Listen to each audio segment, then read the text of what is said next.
Salut les Poké auditeurs, c'est Vidéa et aujourd'hui sur la radio Pokémon on se retrouve pour le deuxième épisode de Poké Coulisses, dans lequel je vais vous parler des musiques inutilisées dans les jeux Pokémon. Car oui, dans les jeux Pokémon ou les jeux même, les musiques sont à la base des jeux, car ce sont elles qui nous plongent vraiment dans les jeux, et on va voir aujourd'hui que certaines de ces musiques sont totalement inutilisées et restent enfouies au fond des cartouches. Parfois tristes, épiques ou flippantes, on va voir aujourd'hui toutes ces mélodies et ce dans Poké Coulisses. C'est parti.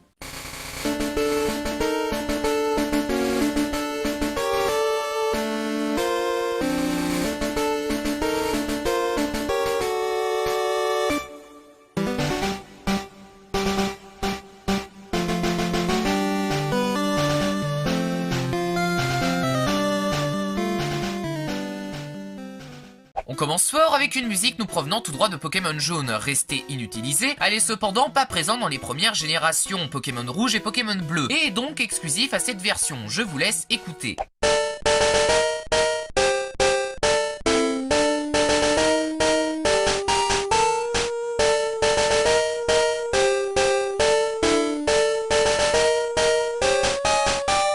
Elle est étrange car on dirait soit une musique d'un endroit épique ou la ligue en version bêta, mais je pense que non et c'est assez facile à expliquer. En fait, il est très probable que cette musique ait appartenu à un événement jamais implanté dans les cartouches, car si on regarde dans son fichier dans le jeu, la musique est stockée au même emplacement que les musiques appartenant à des événements exclusifs à Pokémon Jaune, comme la musique du Pikachu Surfer ou la musique de rencontre entre Jessie et James de la Team Rocket. Peut-être que je me trompe, mais ça me paraît crédible comme explication. Faisons un pas en avant vers la GBA avec Ruby Saphir, car vous allez voir dans ces musiques cachées, ce jeu est réputé pour avoir beaucoup de musiques portées de générations précédentes, donc ici or et argent, mais jamais utilisées au final. Et ça commence par la musique des fauves légendaires, Riku, Suicune et Entei.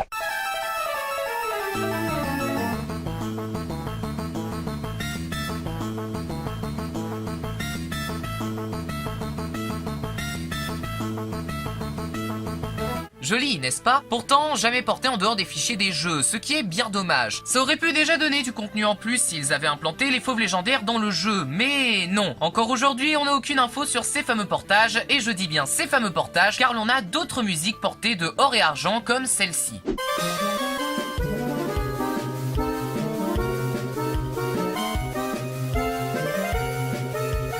Si vous avez joué à Or ou Argent ou à ses remakes, vous avez sûrement reconnu ce thème car il s'agit de la tour radio de la Team Rocket. Alors pour cette musique, on a peut-être plus d'informations en main. Certains partent du fait qu'elle fut portée car les développeurs avaient prévu que les méchants principaux soient encore la Team Rocket, mais cela reste des théories et l'on ne sait rien encore à ce sujet, comme ces dernières musiques toujours portées de la même façon, qui sont Viridian City et la Route 38.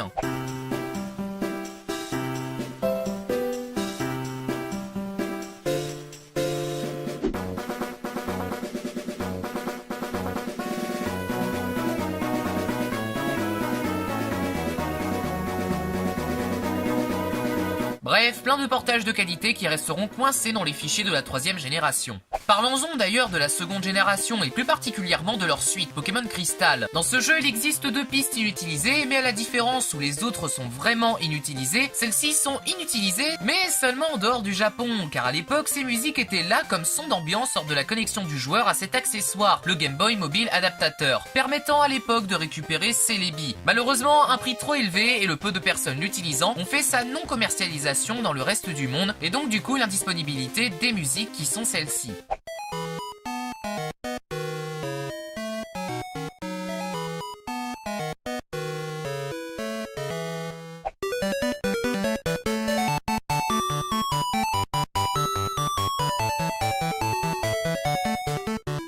Bon, même si ces musiques restent inutilisées, là c'est carrément tout un service de connexion en ligne, et ça, c'est triste. Après avoir vu des musiques portées, on va partir sur Diamant et Perle avec des musiques originales inutilisées. Non, en fait on va rester sur des musiques portées inutilisées. Cette musique nous provient de Diamant et Perle et c'est la musique de combat des golems de Ruby Saphir remasterisée pour la DS. Et je parle pas de ça, hein. Ah, non.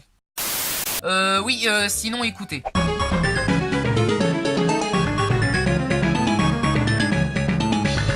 Sinon, toujours dans ces jeux, il existe une musique inutilisée qui est un portage direct de l'écran de Ruby Saphir, prévu à la base pour être celui aussi de Diamant et Perle, avant d'être remplacé par le thème que l'on connaît aujourd'hui. Mais à part ça, cette dite musique reste toujours présente dans les fichiers des jeux finaux, et c'est celle-ci.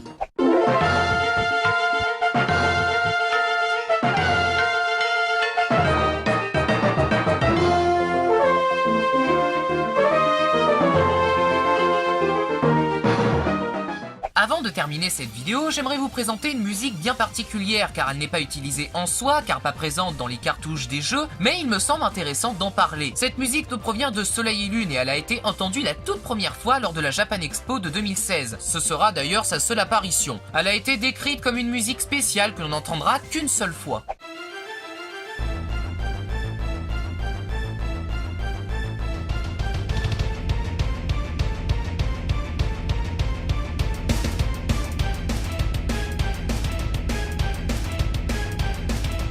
Alors à ce moment-là, tout le monde pensait à un boss ou à la musique du Conseil 4, mais non, elle reste inconnue encore aujourd'hui, plutôt dommage car le thème est plutôt sympathique et aurait pu être intéressant en jeu. Revenons désormais en arrière pour terminer cette vidéo, car on va s'intéresser à Pokémon Rouge et Bleu, et plus particulièrement à une musique inutilisée et un peu creepy. Si l'on fouille les fichiers des jeux, l'on peut retrouver une musique sûrement utilisée à l'époque, mais encore aujourd'hui inconnue. La musique originale est tout aussi particulière car corrompue suite aux compressions des données, et c'est celle-ci.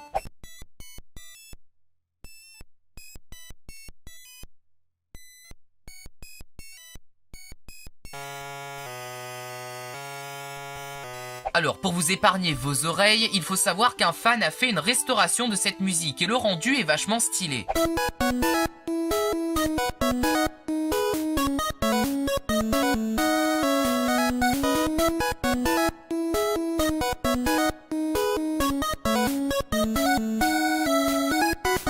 Aujourd'hui, aucun moyen de dire à quoi cette musique aurait pu servir, même si certains pensent à la musique bêta du Bourg-Palette ou au magasin Pokémon. Bah, ce ne sont que des suppositions et on n'a jamais le fin mot sur cette musique. Voilà, c'était Pokécoulisses sur les musiques cachées Pokémon. J'espère que ça vous aura plu. Alors aussi, petite précision, toutes les musiques que j'ai utilisées, les musiques inutilisées des vidéos, seront présentes dans une playlist si vous êtes curieux, il y en a même d'autres, et j'en ferai justement un deuxième épisode. Le deuxième épisode des musiques cachées portera sur les spin-offs, donc dites-moi dans les commentaires qu'est-ce que vous voudriez voir comme spin-off avec les musiques inutilisées Pokémon. Bref, sur ce, c'était Vidéa, restez toujours connectés. N'hésitez pas à mettre un like sur la radio Pokémon et à vous abonner à cette chaîne YouTube. Et sinon, c'était Vidéa, restez toujours connectés. Ciao les amis, à la prochaine et à vous les Poké Studios.